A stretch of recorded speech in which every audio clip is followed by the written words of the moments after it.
first podcast we did did not get released. Well, the audio did. Pretty sure, right? Pretty sure I put the audio up. I don't know. Maybe you did. I quit paying attention. So this is Chef Jonathan, sous chef at Fox and the Hen. And we did a podcast, I don't know, probably like 6 months ago. It was a long time ago at this point. It was a long time ago. And it's been a while since you brought real talent back. yeah. You know? And I went to go format the card for my next podcast that I recorded, and it erased all the footage we had. So, yeah. Right. That's the story we're going with anyways. Yeah. I was pretty impressive. Like, we can't put this out. I think I'm a firm believer in everything happens for a reason. For some reason, maybe the universe didn't want that podcast out. They weren't ready. They weren't ready. Yeah. They weren't. Who knows? Maybe we hadn't bonded quite as much as we have now at this point. Maybe the universe needed us to talk about this. Maybe. Yeah. So this podcast is going to be about this book, The Four Agreements by Don Miguel Ruiz. Ruiz, yeah. I've read this book like so many times. I don't even know how many, but this book has changed my life in so many ways. I've given it to friends. They've read it and it also changed their lives. You've read it before, right? And this was just a refresher for you? Yeah, I mean, I read it, I think the first time probably about 12 years ago. Nice. Damn. Yeah. Okay. I wonder when this came out. I mean, that's been out for, I think, almost 30 years. Really? Holy shit. I'm pretty sure it dropped in the 90s. Gotcha. I could be wrong. That happens sometimes, but I mean, the Toltec wisdom goes back thousands of years. Yeah. That's on like the first page. Yeah. But yeah, I'm ready to get deep. All right. Yeah, let's do it. I realized that I am a very, very deep thinker, and if I try and suppress that part of me, it just like builds up and I feel weird. Like I need a release of my like deep, deep thoughts, and hopefully this podcast will be that. It was the blog for a while, but I stopped writing. I should pick that up. But all right, let's get into it. So I have some things highlighted, and we'll try and go through the book chronologically. There's most likely we won't get through everything, but what would you say your like interpretation of like the introduction to this book would be? Like if someone asks about it, what would you tell them?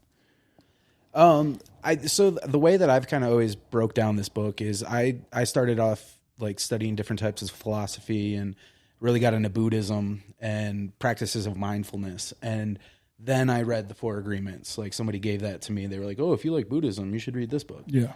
And I think it really lays out a great ground map for starting a mindfulness practice and just living your life with intention. And that's, I think it's a very accessible book.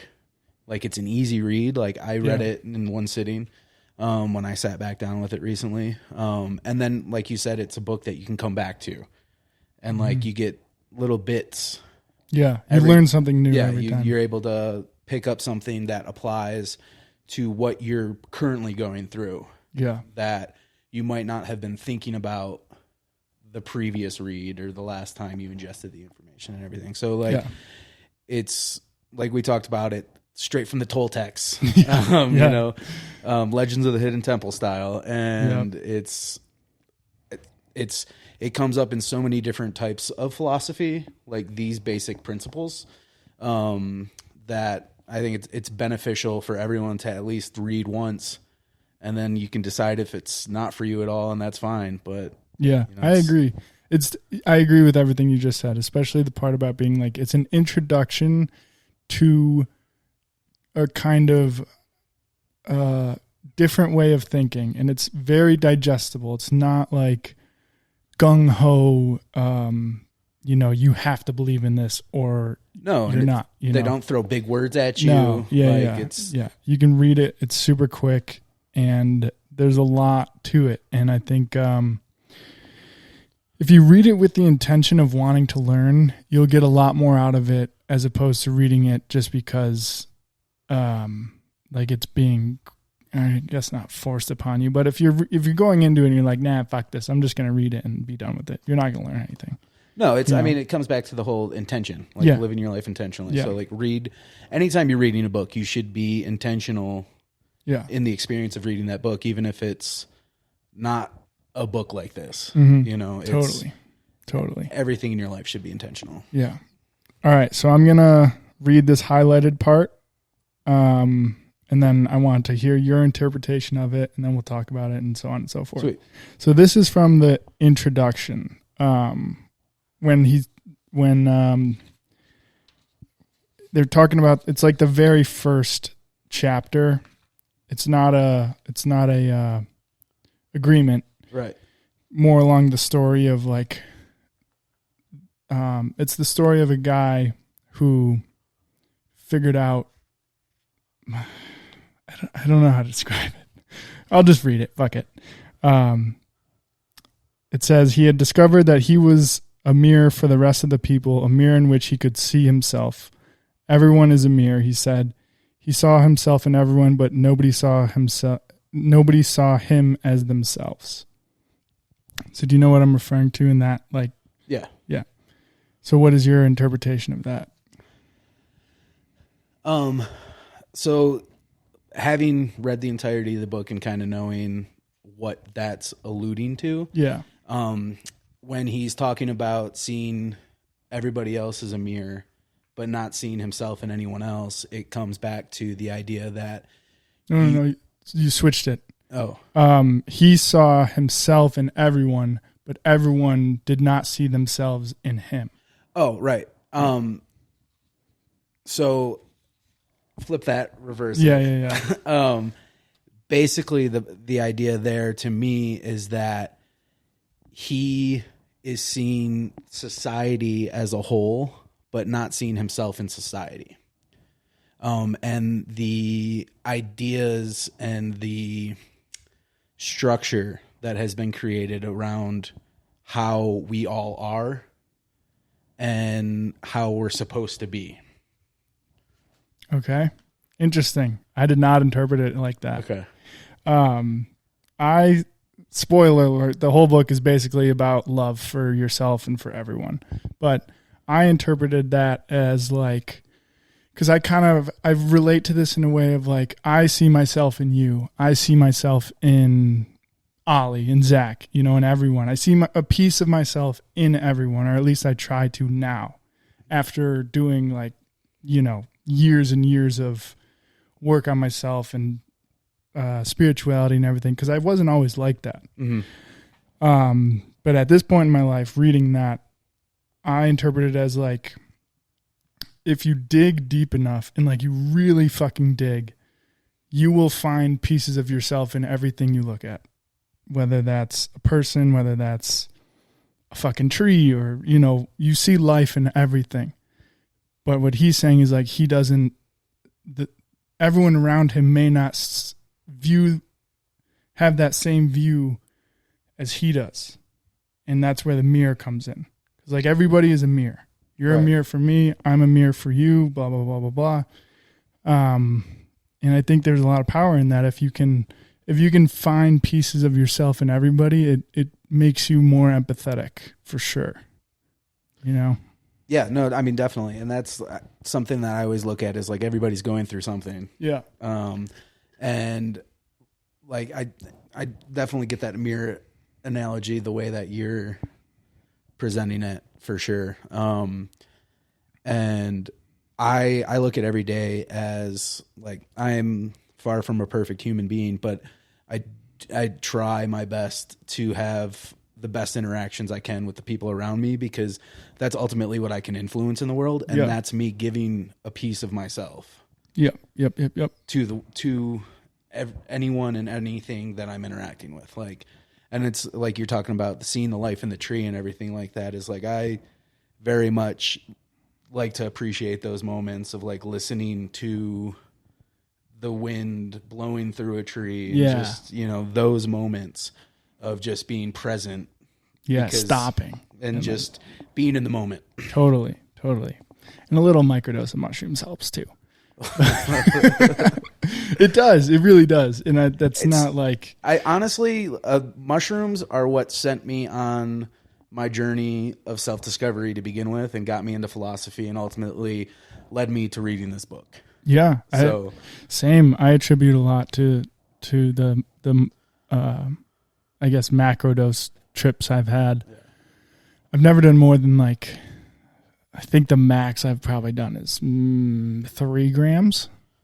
And that sends you. Yeah, an eighth is dangerous. Yeah, it sends you for sure. An eighth is dangerous. But I was with the right person, and we were out in nature, and it was fucking gorgeous. But yeah, same thing.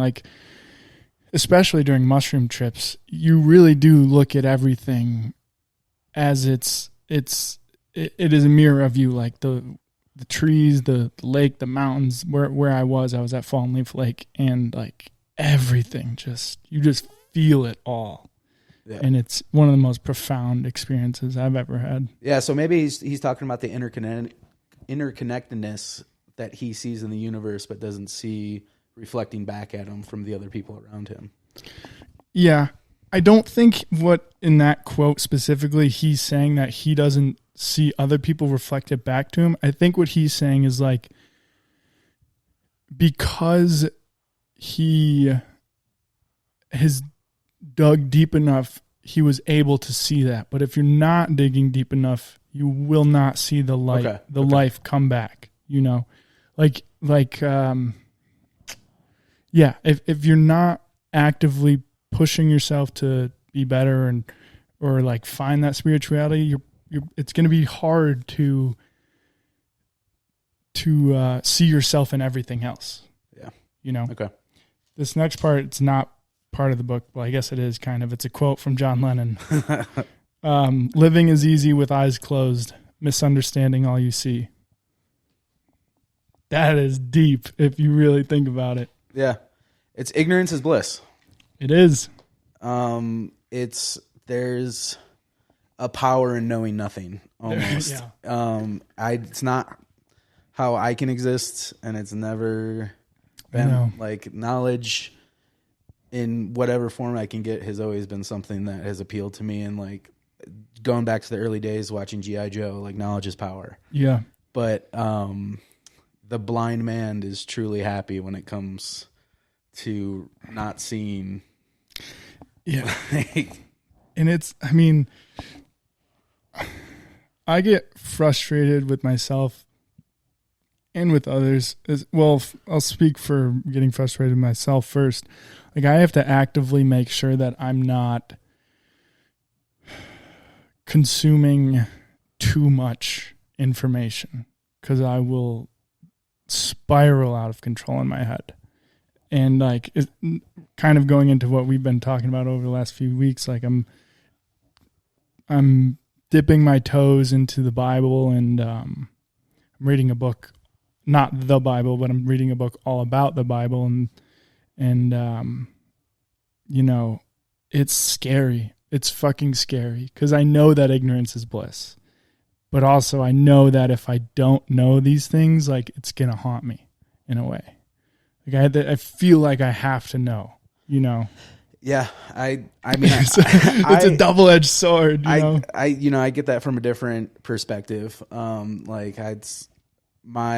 pursuit of knowledge doesn't necessarily go in that avenue, but I have at different times pulled myself out of the world. When I first moved to Colorado, the intention was to go up to the mountains, find the mountaintop. And I went back to a flip phone for a year. Hell yeah. Did not pay attention to 4 years of world politics or anything like that. And I'm very much a student of history and politics and these types of things. And I've gone through several phases over the last few years where I get in and then I get out. And lately it's been about trying to accrue knowledge again, because I just need to know what's happening in the world today. Whether, and it's very important for me to acquire any knowledge, even when it's or acquire as much as I can and sift through it to find the truths. Mm-hmm. Because at this point there is so much out there. There's so many different books. There's so many different things, and it's all these viewpoints and all these things are presented to you. It's hard to navigate. And there's bits of truth in everything. Yeah. And also what I've realized is no two interpretations are the same. No. Like my interpretation will never, ever be the same as yours. They could be close, but they're not. Like no two people will have the same interpretation about one thing. And that's because we're all collections of our own experiences. Yes. Yep. And nobody else has had those experiences except for you. Mm-hmm. So it wholly contorts your worldview. Yeah. Yeah. And that's kind of a question I'm posing as I kind of dive deeper into Christianity as a whole. Is like my interpretation of Christianity is going to be way different than someone else's interpretation as a Christianity. So who's to say like which interpretation is quote unquote better? Like I don't think one or the other would be better. But also it's like religion is just crazy because when you think about it like that, like no two pastors' interpretation of Christianity will be the same. And I think that's an important thing. I mean, as we're just talking about religion, is that everything that happened, it's like in throughout history and everything, it's been altered in different ways, and it's not even intentional in sometimes, but it's the way a story is passed on and can change. Like we all know the game Telephone.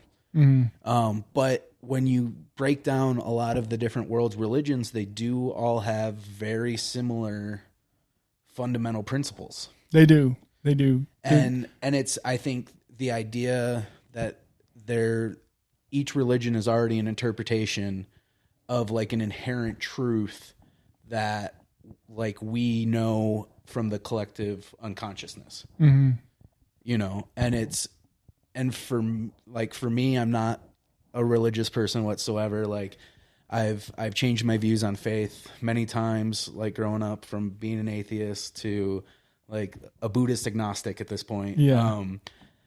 And there are parts of Judaism, of Christianity, of Islam that I think are all great, and I've applied to my life, like in terms of how you treat your neighbor and things like that. But there's never been one thing that spoke to me as a whole piece. So I envy people to an extent who can find the message that talks to them. Because for me, there's never been one message wholly that has, you know, like locked me down. Yeah.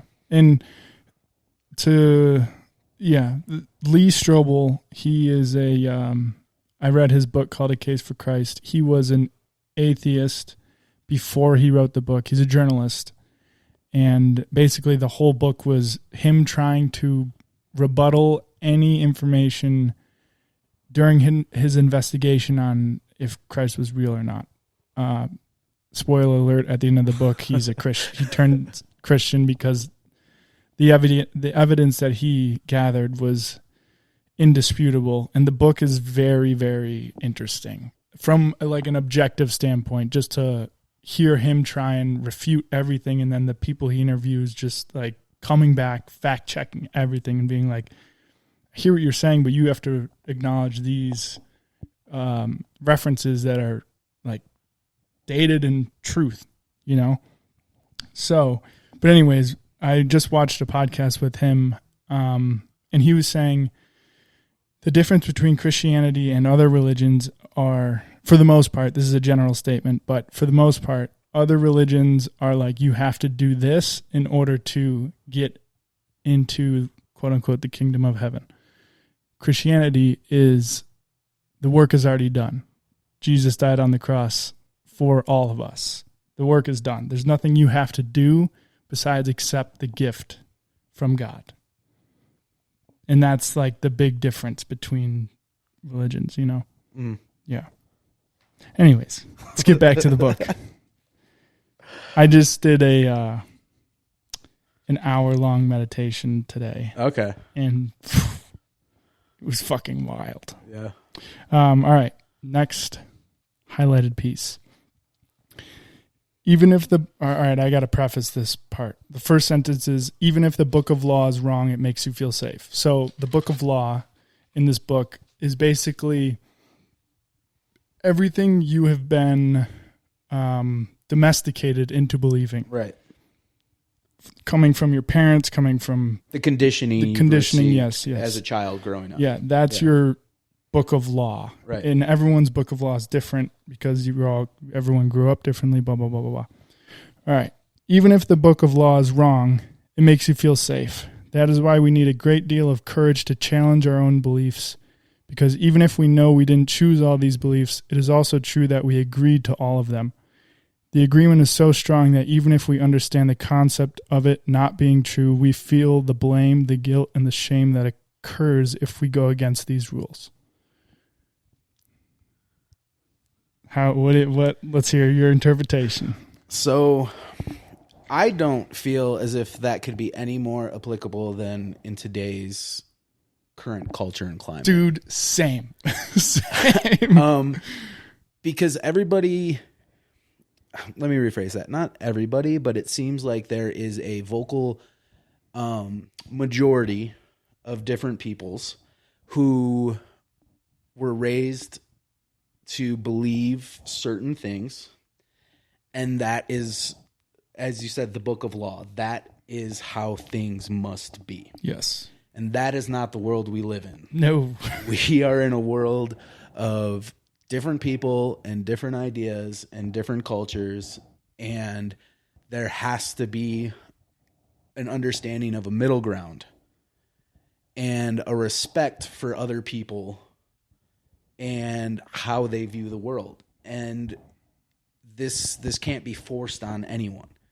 And like forcing your book of law and forcing your views on somebody else is inherently wrong. Yeah.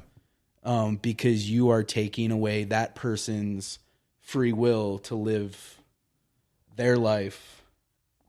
Yeah. I agree. I mean, the one part that really got me is we need a great deal of courage to challenge our own beliefs. Yeah. And I think that is one of the hardest things to do in life, but it is absolutely necessary. Always be questioning not only yourself, always be questioning not just others. Like, you should question yourself and question your own beliefs and like dig deep again. Ask questions And like, don't settle for something that you haven't thought about for a long fucking time. Like, if you're going to make big claims and make big accusations about something or someone, or have like super, super strong arguments or opinions about something, you better come with fucking facts, because if you don't, like, you're going to get crucified and with people who do dig deep and who do take time to like question themselves and question their beliefs and fact check, and I'm not saying that I do that, because I don't do it nearly enough. Not nearly enough. I know a lot of things about a lot of things, but I don't know enough, But we're self-aware to know that like we're not experts on anything, And I think that's the real problem we're seeing today, is like people think they're experts because they watched 4 TikTok videos. Well, what they know is absolute truth. Yeah. It's their book of law. Yeah. And that's kind of where we've devolved as a society, because that's something I've been thinking about a lot lately, is how we've actually kind of backslided back to the, 50s and 60s, it seems like, in thought almost. Yeah. Like it was something like, I don't even remember what the percentage was at this point, but it was an insane amount of Americans are illiterate.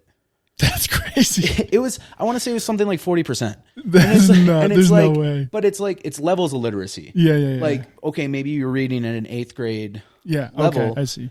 But that makes you illiterate still, right? And that's wild to me, because we're in the year 2025. Yeah. Like, how is ignorance the cash cow of the culture right now? and because it's in all directions. It is. Yeah, it's all directions. It is. I mean, we could. This is not that podcast. I was gonna say we could have a little side political conversation, but that's another podcast. It is another podcast. There is something that I did subscribe. Yeah. Come back for the next one. There is something that I did see though that was real interesting about Don Lemon. Yeah. Which party he typically stands with. Yeah. This was like really, I was very pleasantly surprised at his self-awareness in this clip. He, fuck it, I'm just going to say it because now that we're talking about it, he was basically like talking about the Democratic Party, which he is notoriously a part of. Mm-hmm. And he's saying like the Republicans are the party of second chances. The Democrats are not. They're so afraid to be wrong. Well, the issue with the Democrats right now is the old guard refusing to step aside. Yes, that is another. Yeah, that's my girl AOC talking about that one. And that's very much what the Republican Party has shifted with the climate and the culture better than the Democratic Party. 100%. And that comes back to the partnership, I believe, of Vince McMahon and Donald Trump in the WWE. Because Vince McMahon taught Trump how to turn into the character that he was on The Apprentice. Okay. And that's what has carried him. And if you're able to go out there and perform better than the other people, then that's who's going to get the attention. And that's true. And that's anything. And especially like we're a meritocracy. And so if you're not getting those accolades and awards, like whatever they may be, then you're not going to rise to the top with that. Yeah. And I think in this specific election, a lot of people who are in the middle, the Democrats force them to be Republican. That's just my interpretation of the world right now and how everything is shaped out. It seems like the people in the middle were just kind of forced. They were like, we don't fuck with any of these parties, but the Democrats aren't like well, I their party's in shambles. I mean, the Democratic Party is absolutely in shambles right now, but I think there's also been a war of misinformation for some time now, and it's been that way for a very long time. News media is supposed to be fair and unbiased, but I would say during my entire lifetime, I haven't seen that. No, I've never seen that. You have all of the different corporate news media outlets who pander to one group or the other. Mm-hmm. And then you have certain independent news outlets out there which have much more of a middle ground, but they're not as accessible. Yeah. And not as mainstream. Yeah. And so you have people falling into their own book of law. Yeah. And accepting that as truth. Yeah. And the only truth. And let's just say for a hypothetical, right? Let's just flip the script and let's just pretend that the Democrats won and there were Republicans that were so pissed off about them winning. Yeah. What I would tell... They would break into the Capitol. Okay. Okay. That was last time. My bad. There's radicals on both sides. Sure. Everyone knows that. Sure. But Lots of insurrections happening. Let's just say if there's a spectrum, you got the radicals. Let's eliminate the radicals because like the majority of the population is not radical on either side. Okay. But let's flip the script. Say the Democrats won, Republicans didn't. If the Republicans were bitching and moaning about the Democrats winning and all this and that, whatever, in my head, I would think like, have you guys looked at yourself in the mirror? Like, what about your party can you fix? How can you move forward? You know? And that's, I think, the problem for both parties. It's like, we need to figure out a way to like, okay, you lost. Now you got 4 years of this guy or that guy, right? There's nothing we can do about that now. Yeah, it's over. During the Obama administration, I feel like the bipartisan partnership was at its strongest. As in, like, the parties were pretty... Yeah, like mutual, they worked together really well. Yeah. Like, good things were accomplished for the country at different times. Like, there were things that I don't agree with. Like, you know, I kind of have a feeling that that's going to happen in the next one. I feel like the Democrats will probably get their shit together, hopefully, a little bit. I don't know which way it'll swing, but I feel Let's like... get a third party in here. Like, you know, it's never going to happen. It's never going to happen, but... I was praying for that Ron Paul revolution back in the day, let me tell you. We just need one candidate. I don't give a fuck if it's Democrat or Republican. We just need one candidate that can bring both sides together. Yeah, we just need to get rid of the old rich people. And just get some young poor people in office, and then I think we'll be good. Poor people. I mean, we're firmly in an oligarchy right now, so it's... What is it? Define oligarchy for me. We're going way off topic. I know. So an oligarchy is essentially a political state in which the wealth controls the country. Okay. And that's been the way it's been. You've had people giving money to different candidates to make things happen for them across the board ever since I've been alive. Mm-hmm. But like right now you have a lot of people with corporate interests in positions of power to benefit them. Like my boy Jimmy Carter sold his peanut farm when he became president because it would have been a conflict of interest. And so now you have these, specifically talking about Elon Musk, you have these people who control corporations, who get government money, now making and enforcing policies when they weren't elected officials to begin with. Like, okay, well, I'm gonna rebuttal the hell out of that. Let's rebuttal, because see, this is why it pays to watch podcasts. Take the time to listen to things. And I'm not refuting that. What I'm saying is like, so I watched this podcast, right, with somebody in Biden's administration. They were, I don't know the official title, but basically they were one of the people that like helped fund the campaign, so they would get donors and shit like that. Lobbyists, right? No, she wasn't a lobbyist. Okay, but she worked in the Hillary Clinton campaign. And she worked for Biden for a while. And she was talking about Biden's cognitive decline. And Grandpa Joe looked real rough by the end there. Yeah. But they brought up the point about like, why is Elon making the calls when he wasn't elected? And she was like, nobody knows this because it's not public information, but for the last 3 years, Biden was not making any calls. No. Like his head chiefs of staff or whatever, they would give him executive orders. He would sign them, and then he would get interviewed the next day about them, and he would have no idea what he fucking signed. I don't doubt that in the slightest, but I'm also the presidency should really be nothing more than a figurehead for the country. Yeah. Oh yeah. I mean, that's what it is. And that's, I mean, we need to look at how we can like rework the Electoral College and House of Representatives because there's entirely too much power going to different people. Like we need to we have a larger population and people are far more spread out than they originally were when we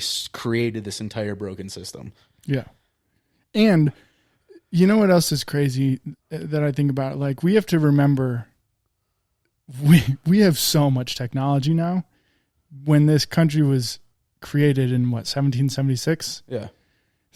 Good job. What do you think life was like back then? You know, it's just a way different lifestyle. So those rules probably... Well, it's the right to bear arms applied to muskets, not AR-15s.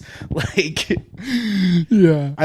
shooting an AR-15 sure is fun, but like, you don't need that for... Just get a nice 12-gauge shotgun and you use that for self-defense. Like, I don't know. Yeah.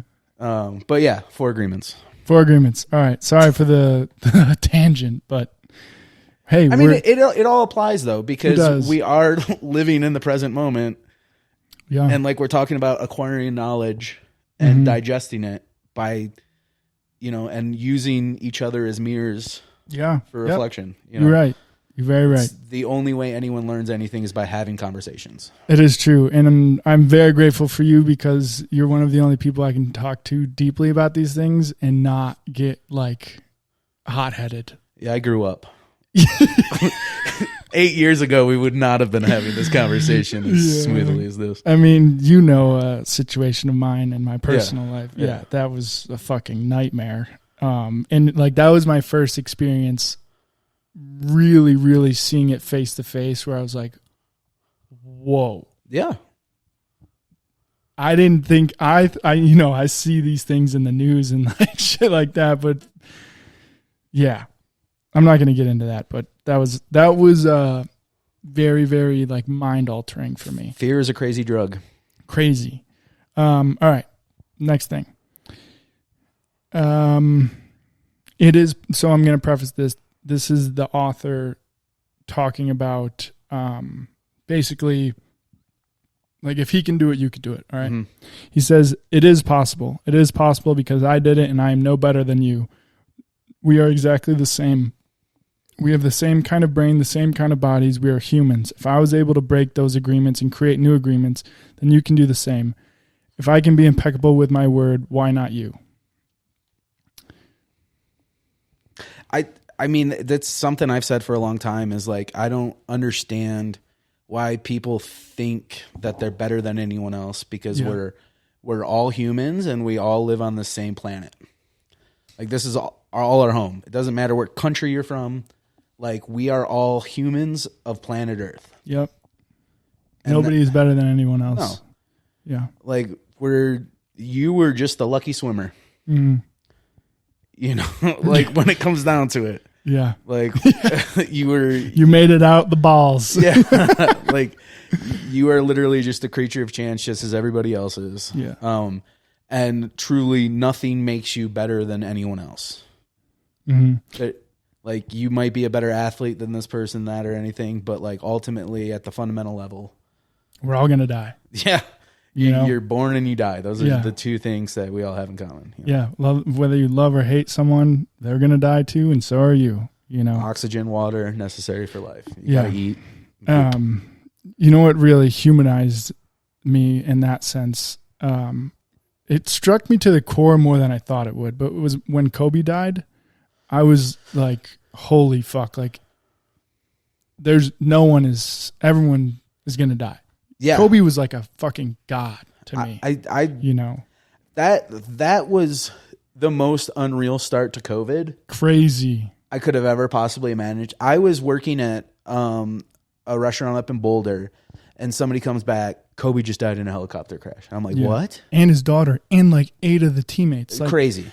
One of the most tragic. But events. Yeah, like you said, like he was one of those like people that we hold on a pedestal. Yeah.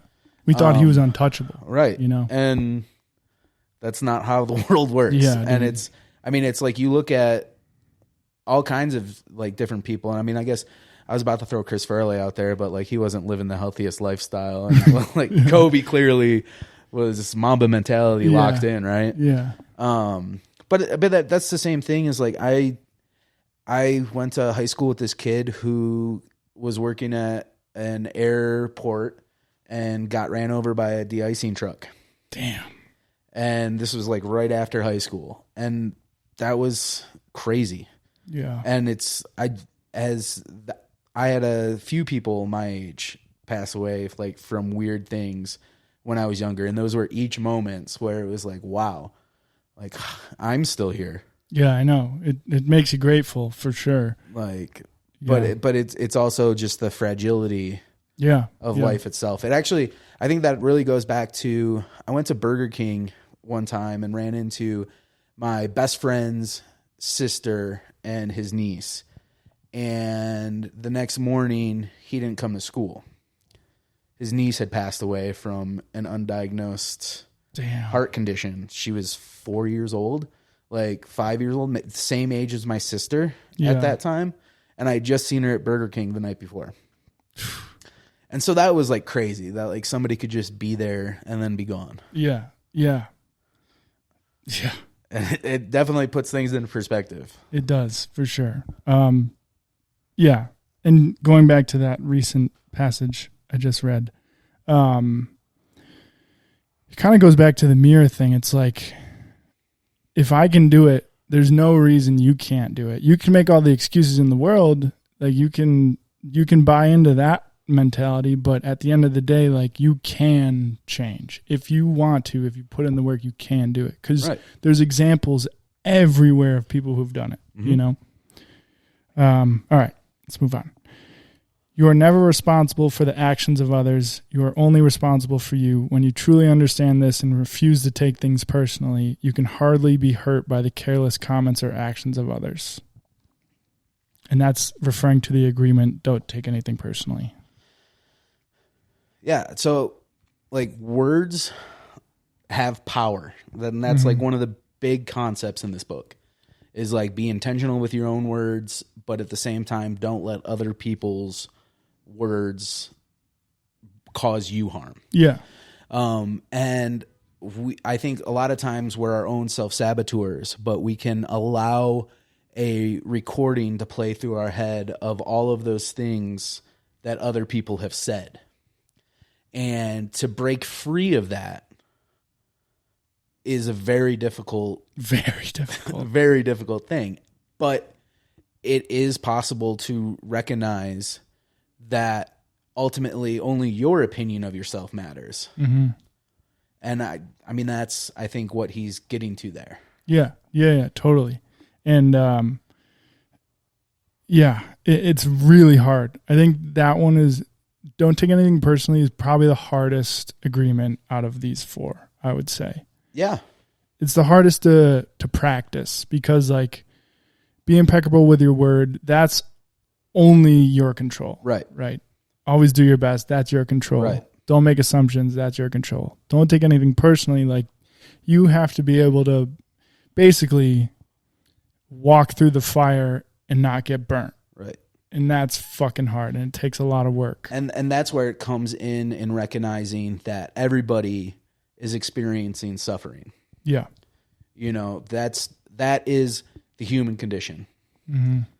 Like, it's not a very hopeful message right there, but life is suffering. It is. And everybody's going through something, and it's, you know, it's not you. Yeah. Yeah. It's not you. Any negative comment is toward you is just a reflection of some bullshit that the person who said it is going through. Right. And that, I mean, that's a big part of that book. Yeah. Totally. And that's, you know, it's hard.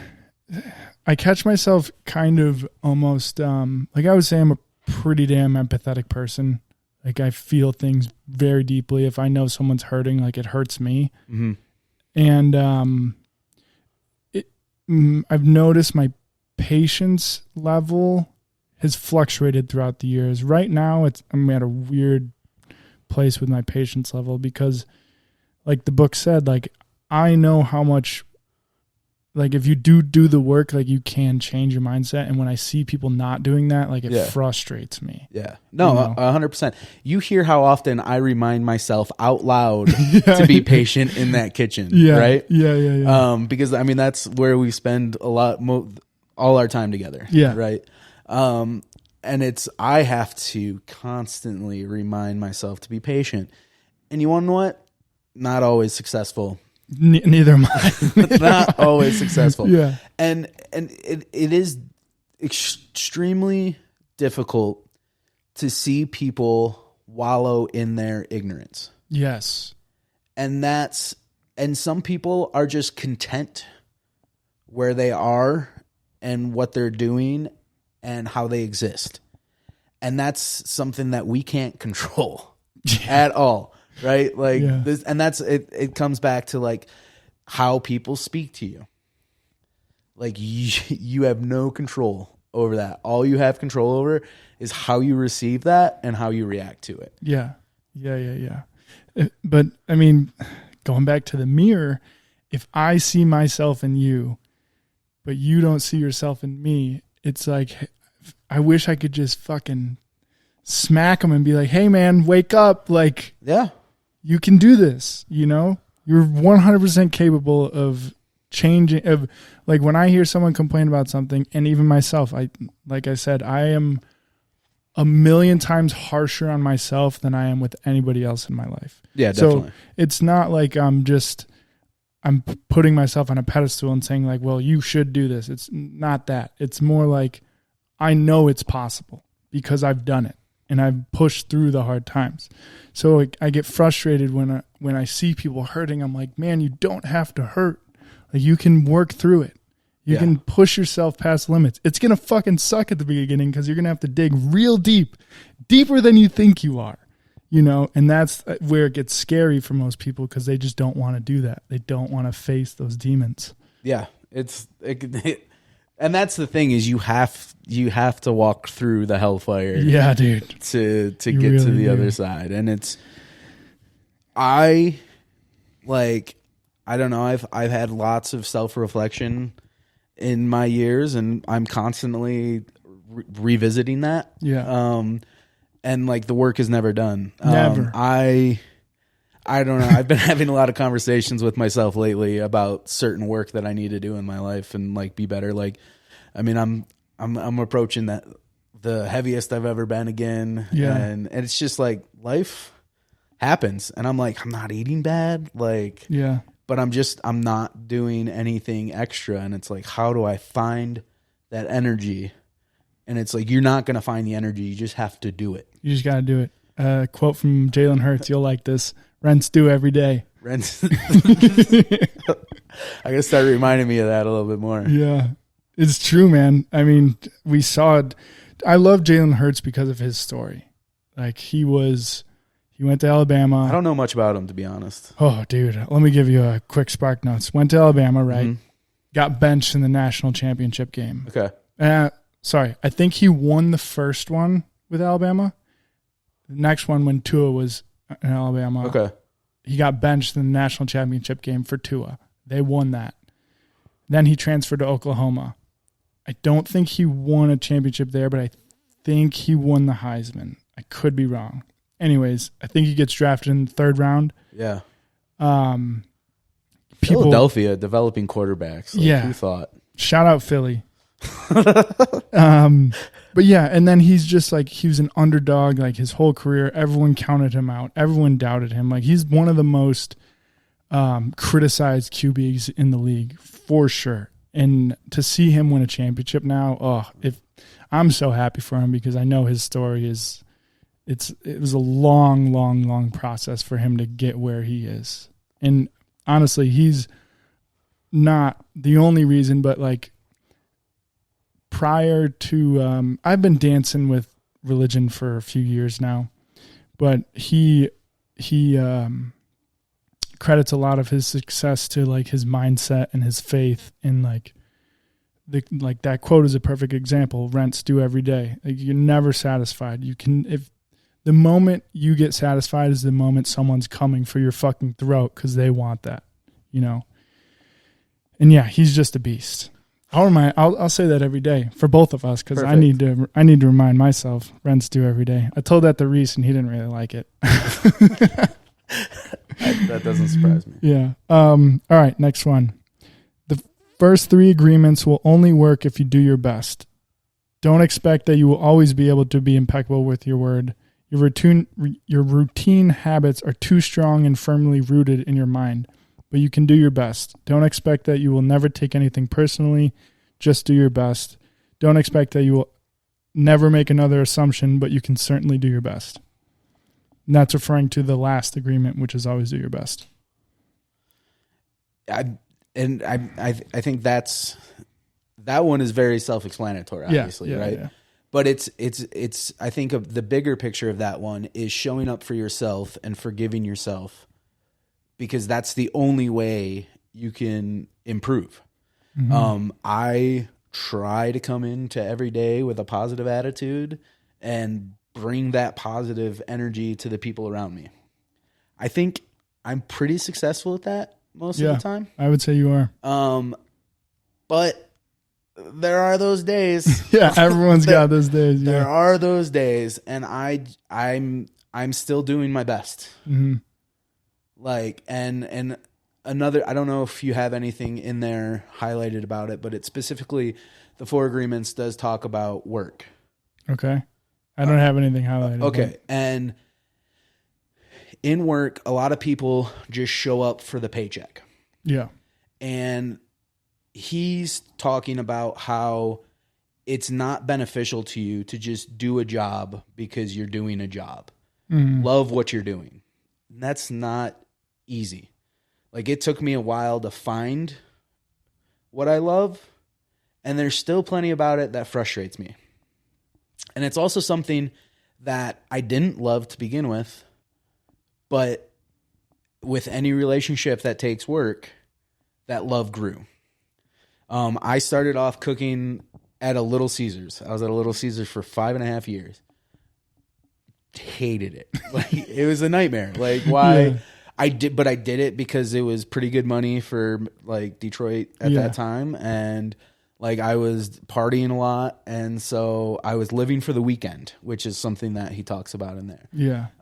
And it wasn't until I made the shift and moved out to Colorado that I realized I couldn't live for the weekend. I needed to live for the present moment.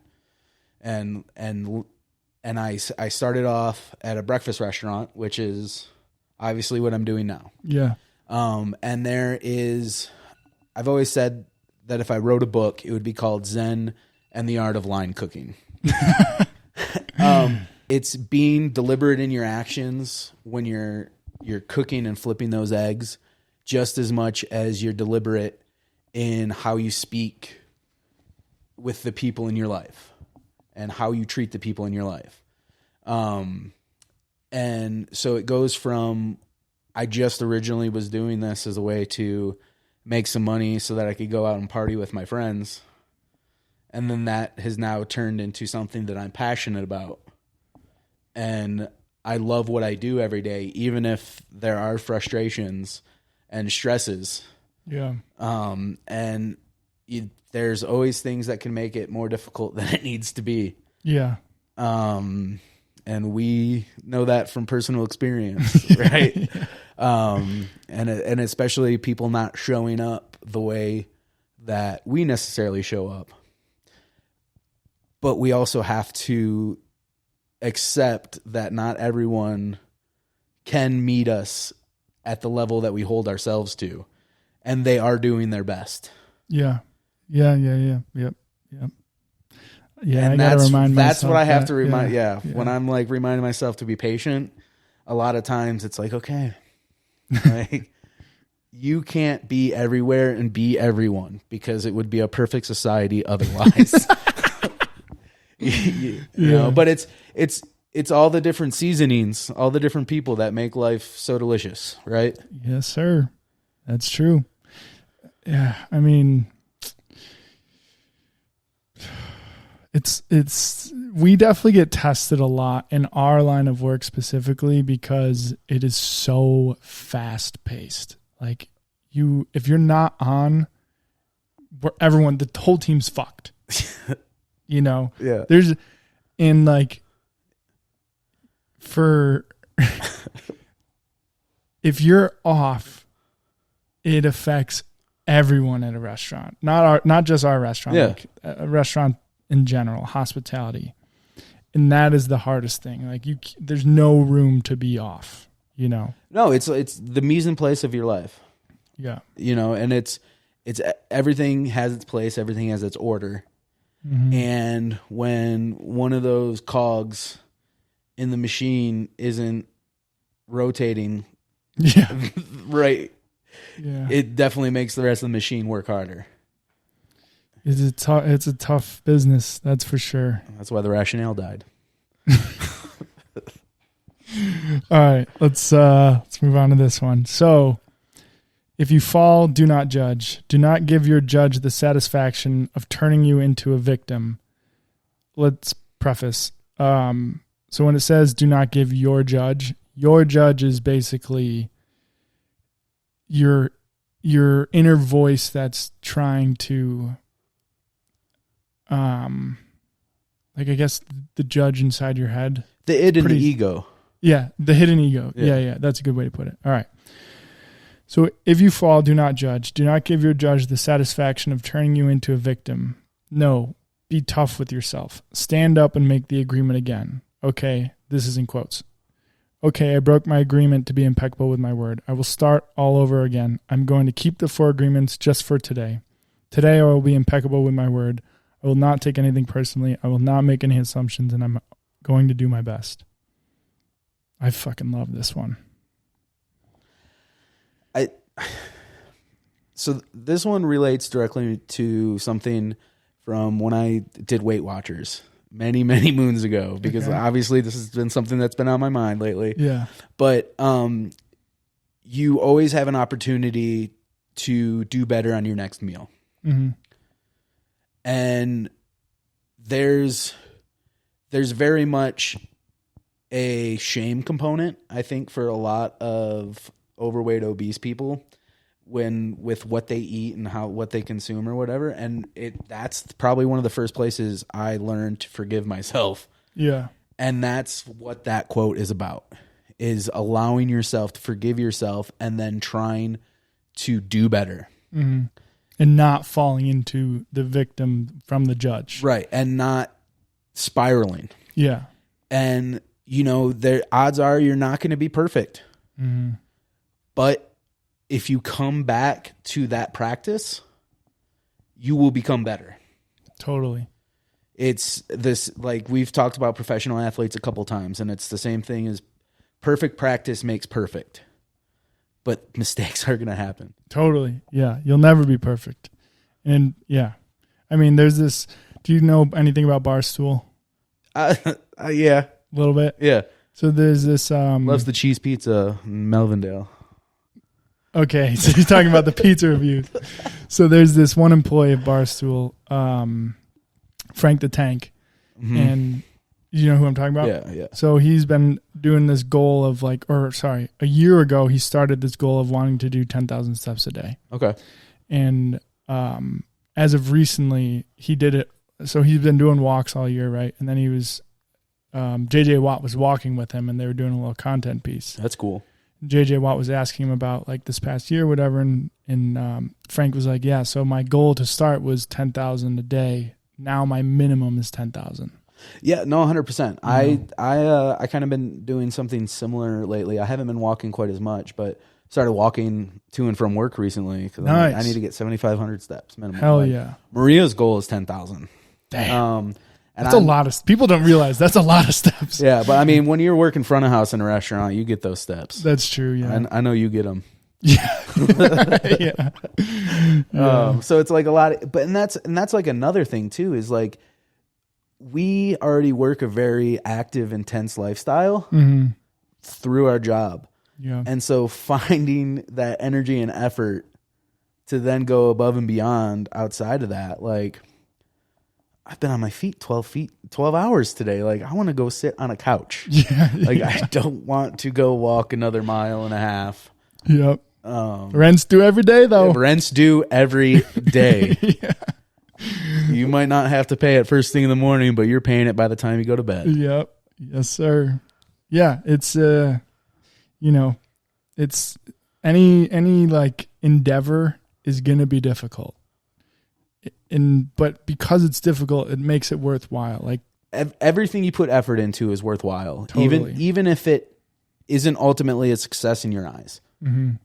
It's delayed gratification too, right? Which is really hard for people. We've talked about delayed gratification and how it's non-existent in this day and age, and I think that's another thing that the 4 agreements can really help people in modern day society step back, because I've said for like quite a while now that humans have it too easy.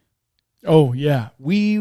Our brains aren't any different than they were 2,000 years ago, 3,000 years ago, 4,000 years ago. Mm-hmm. It's the exact same brain, but we were focused on survival for the majority of our existence. And it's only been the last 150 years maybe that the idea of surviving until extreme old age is just a normal thing now. Yeah. And we have such easy access to everything. Mm-hmm. All the easy things. You can go to the grocery store. You can buy things. You don't have to go hunt and gather. Yeah, you can fucking DoorDash.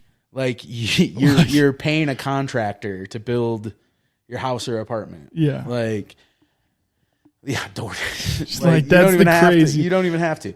And it's how we consume things too. And it's like the whole idea of like binging. Like that binging content does the same thing for your mind and your spirit as binging that bag of potato chips. Mm-hmm. Yeah. And it's just all different ways of people coping and taking themselves out of the present moment. And yeah. And that's where you need to live. That's why meditation has been so big for me. As of recently, I've been meditating almost every day. An hour meditation is intense. Like when I was at my peak meditation practice, I was maybe 15 minutes to a half hour, unless I was doing yoga. Yeah. Which anytime I do yoga, I consider that a meditation. Yeah. Yeah. Yeah. I do too. I think with yoga though, they're like, at least for me now, I've done it so much over the last few years that I really just want to get the sweat in, get my body loose. Like it is for sure a meditation because I'm in my head the whole time. So it's just exercise for you? No, but what like meditation now, not talking about yoga, it is just me sitting with my headphones in, listening to meditation music and just thinking. Okay. And like really diving deep. Like my goal is to go deep. Like I want to ask questions. I want to talk to God. I want to, ponder things that I've been thinking about in life. Like I'm not there to just kind of listen to the sounds and just almost fall asleep. Like I'm there to fucking go for something, And today the hour ones are long for sure, but there's been times where like at 30 minutes, I feel my body fucking floating. I mean, I understand. Yeah. I understand that level where you can almost feel yourself separated from yourself. Yeah. Looking at everything from a third person point of view. Right. Yeah. And it's nuts. And that is like the human mind, like operating at, maybe it's obviously not full capacity, but yeah, like that's the goal. Yeah. And I got out of the meditation today and it felt like 1,000,000 pounds were lifted off of my shoulders. Did you have an intention that you set for yourself for the meditation today? Yeah. Today. Yeah. I mean, I try and do it every time, but today specifically, like, cause I'd watched some videos about, God and Jesus and like in the meditation, I was questioning God and I was questioning Jesus. And I was like, I have all these, like, I want to believe because whenever I feel like I'm most in tune with spirituality and God, that's when I feel the best. That's when I feel most at peace. That's when I feel like I'm projecting the best energy for people around me. So I was questioning everything today and like it definitely, I mean, it's hard to put into words, but like I do have conversations with God. I feel it in me. I feel it in my soul. I feel it in my body. And when I feel that like tingling in myself and then I feel my body go up, I'm like, holy fuck, dude, this is crazy. It's like it is a drug, man. Yeah. And so I love that you're doing that. And that's like for me and the concepts that I would apply that to is seeking enlightenment. Yeah. And becoming the universe experiencing itself. And it's like a type of oneness, I would say, at least in my experience. And like when I sit down for my meditations or when I have, like, I definitely don't have a meditation practice. right now, but this has me rethinking. Yeah. Hell yeah. Yeah, a little bit. I need to get back on that. Because after you brought up the Four Agreements a couple weeks ago, I read two of my favorite books on Buddhism. Hell yeah. Before I downloaded the copy of Four Agreements and read it on my phone. Yeah. And it was just like a nice little refresher, and it like reminded me why I believe the things that I believe. But also, like when I sit down for a meditative practice, I'm letting things come up and then looking at that, why it came up. Is it causing me suffering? Why is it causing me suffering? Yeah. How can I change that or change my perspective of it? Make peace with it. And it's feeling something, experiencing something, and then letting that something go, but still holding the lesson that you learned from it. Yeah, totally. And taking that into your everyday life. Yeah. And the more you practice that, the more you're going to become better at it. And meditating there's a reason you hear about these stories of monks and people that meditate literally 8 hours a day, mm-hmm. having these incredible, damn near psychedelic experiences, because it does you're not going to get that feeling on your first meditation. No, and it's going to take time, and it's going to also take adjustments to your meditation. The story of the Buddha was that he was with some other monks, and they were all about like not eating like anything like whatsoever, basically starving yourself, not drinking water. And he went and he was meditating, and he was not doing well. And this woman came up and fed him some like fresh goat's milk and gave him some nourishment. And he realized that with this nourishment and with this connection, he was able to deepen his meditation practice. And that's where he ends up sitting underneath the Bodhi tree and ultimately becoming the enlightened Buddha that then went teaching his philosophies. Damn. And I mean, there's more to that, but that's the quick little synopsis of it. And it's the idea before was that you completely deprive yourself of everything. But you need to nourish your body and soul as much as your mind. And so when you're solely focused on your mind, then you're losing that complete sense of self. The full circle you need. Right. Mind, body, spirit. Right. Yeah. You know what actually made me want to eat better, and this happens pretty much every time I do it, is mushrooms. Yeah. Like when I microdose, dude, I want nothing but clean food. Well, and so I think that's, I don't know. I mean, talking about mushrooms, like I think there's something to the mycelial network and the idea that there's an interconnectedness that mushrooms present that we aren't able to attain in other ways normally, except for, like you said, a deep meditative practice. Yeah.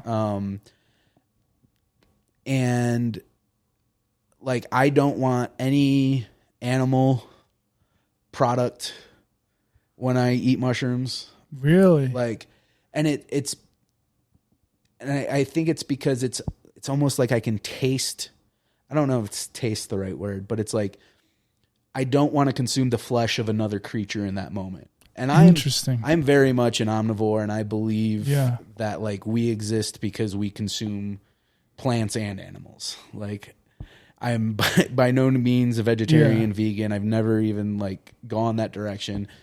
But when I'm consuming mushrooms, that's kind of part of my practice, I guess, is I'm focused more on like fruits, vegetables, water, like you're talking about eating clean. Yeah. And it's because I think it has something to do with the nutrients that my body needs after I've experienced the psilocybin. Yeah. I don't know if that's real. Like, I mean, so my thing is processed foods. Like, I don't even want to like the thought of eating, let's just say, you don't want to go eat a bowl of ice cream after doing a mushroom trip. Dude. No, I absolutely not. But I do want a nice steak. So it's the opposite in that way, but the same like general concept of my appetite just drastically shifts after I take mushrooms. Yeah. Well, it's because you recognize, I think, ultimately that it's junk. Yeah. There's something junk in you that's like, why would I want to put this processed garbage in my body right now? And I think that's the biggest thing is like most animal products that we consume because of how society is and everything is kind of trash.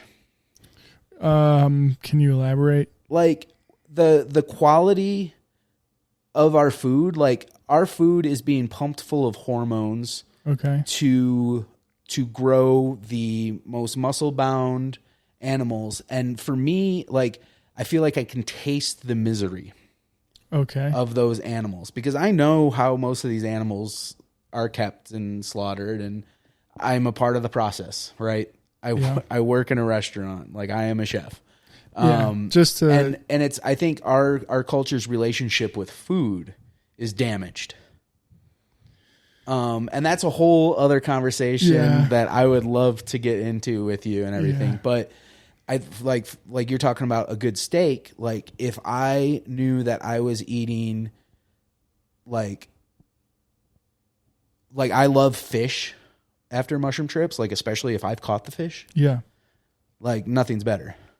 And like if I know that this is an ethically like raised pig, if this was a happy pig, I would probably be down with that pork roast. Or if I know the cow was well taken care of and was a happy cow for, like, you know, for me and my experiences, I feel like I can taste that misery. I hear you. I hear you for sure. But it kind of goes into the conversation about the ethics of, does one life equal one life? Because that piece of lettuce that you just ate probably killed millions of insects. Well, like, we're all just energy. Yes. And that's what it is it's the type of energy. Yeah. But I'm saying for like what the argument would be behind being a vegan or vegetarian, or like in your case, when you eat mushrooms, you don't want to have the meat. It's, I'm eating steak 3 days later, so don't get me wrong. No, I know you are. 24 hours. Yeah. But it's that argument just always kind of when I've went vegan and vegetarian before, my energy was horrible. Working out was horrible. I just did not feel like myself at all. So we're not meant to be that. I know, but like the argument of when vegans or vegetarians say like I don't eat meat because I don't want to kill a life, it's like, okay, you don't understand that the fucking fruit and vegetables that you're eating just killed millions of lives, and they're not. Almonds are one of the worst things in the whole fucking world. You know what I'm saying, right? Yeah, no, like, 100%. Like the amount of water we waste on an almond is insane. Yes. So like, go ahead and go off with your almond milk, but you're way worse than the people drinking cow milk. Like, no, I get it, and I think it's literally just. I lost my. It's the circle of life. Yeah, basically. yeah. No, it's. I mean, that's how it is. Like creatures live and die, and no life is greater than another. But at this, like. How we do things could be changed, should be changed, but totally. I'm not in a position to do it.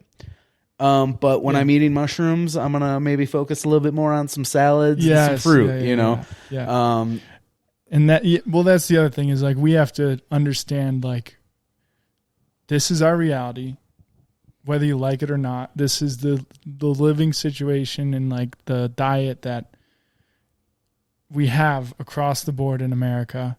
You know, it's probably not going to change. As much as people might want it to change, it's probably not going to change. They're starting to sell synthetic meat in England. Y'all have fun with that.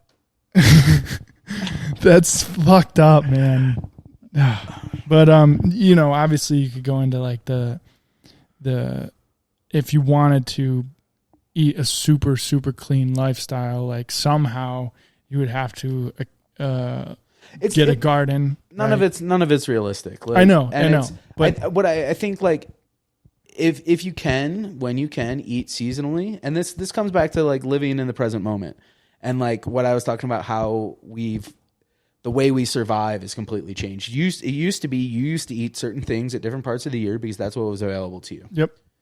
You raised your own animals, you stored your own animal meat, or you got it from your neighbor or the farmer because you're the cooper in the town or something like that, you know. And that's the dream, you know.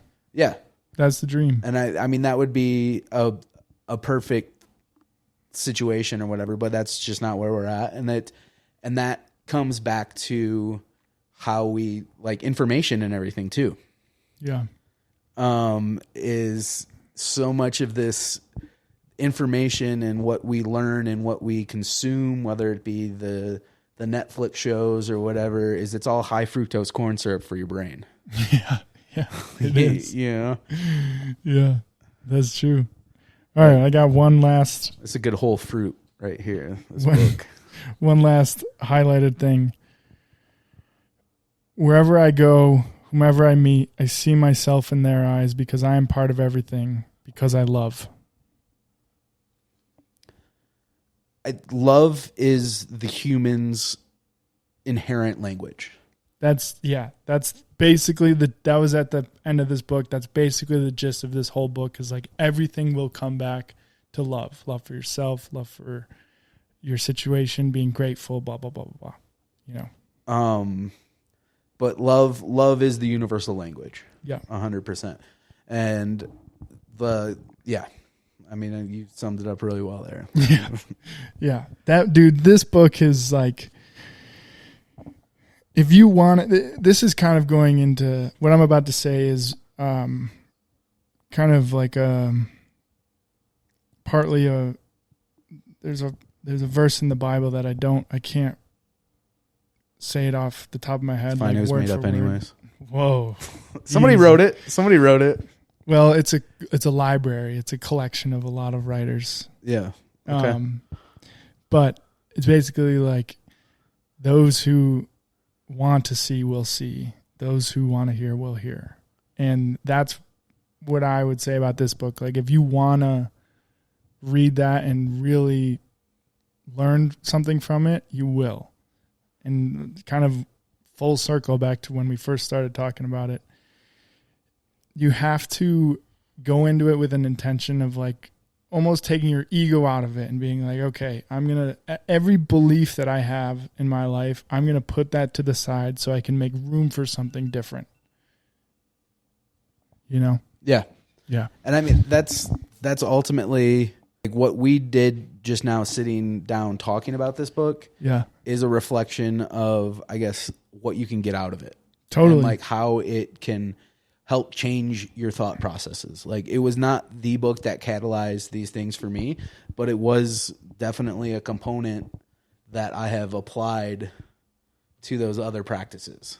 Yeah. And getting me to think in different ways. And that's like the other thing is like your book of law is you were raised a certain way. You believed certain things in a certain place. Some people move around, but like I think for the most part, people tend to grow up and stay in one central area for the most part.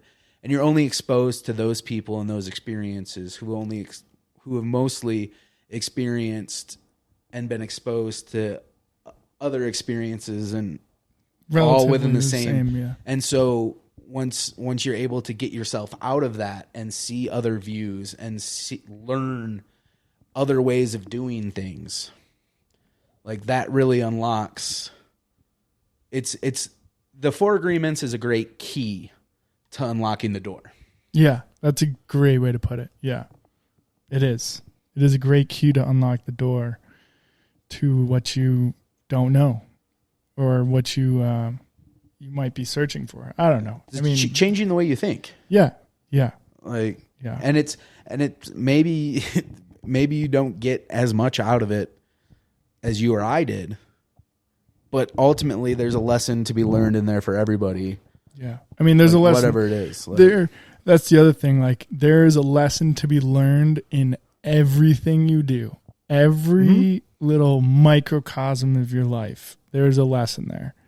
And I think about this a lot at work when I get frustrated or irritable or whatever. I try and remind myself, like, okay, I don't like this situation because of X, Y, and Z. Where's the lesson? Where can I get better? Like, if I'm pissed off, like, I ask myself, Kellen, why are you pissed off? Is it really that big of a deal? Should you be carrying this energy with you? Yeah.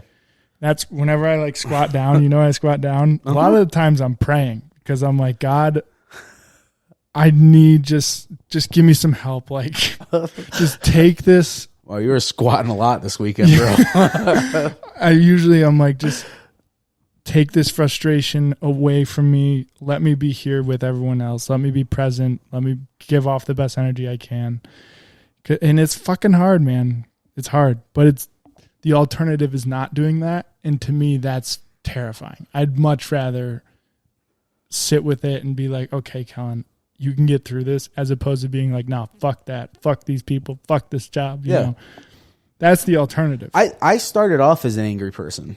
So did I. I was angry at everything for no reason, for such an angry teenager. I don't know why. Dude, same. There's no reason for it, really. High school was fucking hell. Like, I don't know. And it takes less effort to be happy than it takes energy to be angry. Yes. But don't get that twisted. It does take effort and energy to be happy. It won't just come. Like, you have to put in the work. Yeah. Yeah. But it also being present. That's true. In a moment. I know what you're saying. You know, it's free. Yeah. It's just let shit go. Yeah.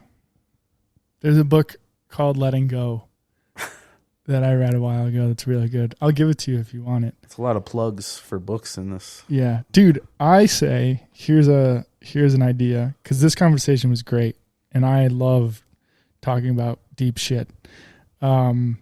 We should almost have like a book club. So like we'll both read a book, however long it takes us, whatever, and then we do a podcast about it. I'm here for it. Fuck yeah. Should we do Inner Excellence next? Yeah, I'm down. Shout out AJ Brown. Yeah. Reading that on the sideline. But yeah. Catch us winning the Super Bowl next year. Who, the Lions? No, you and me. I'll be like a long snapper. Nice. I can get back into it. Nice. I'm gonna send a package to the Bills, and it's just gonna be like Inner Excellence.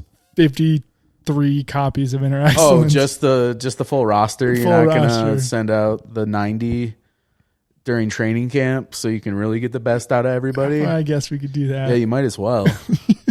You're really trying to help them because they need all the help they can get. All right.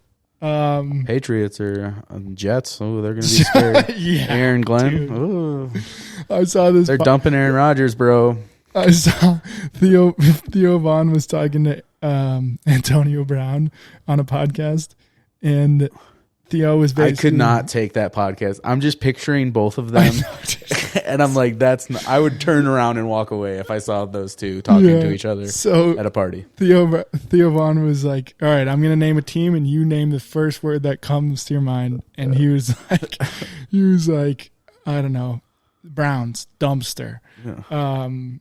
Bengals, like something else. And then Theo was like, Jets. And, Antonio Brown was like, they the Jets. I was like, you're damn right they are. All right, let's wrap this up. Awesome. This was a fucking great podcast. Thanks for coming on. Yeah, I appreciate you having me, bro. I'm going to take this SD card, put it in my computer, get the footage right away. Yeah, this is gold. This is gold. So you should. Yeah. All right. Trying to build a following here, bro. Yeah, dude, you're telling me. I've been... that's a whole nother discussion, but social media has been, I'm at a weird place where like I had such anger towards social media for so long. And now I'm at a point where I'm like, I still fucking hate it, but this is my job.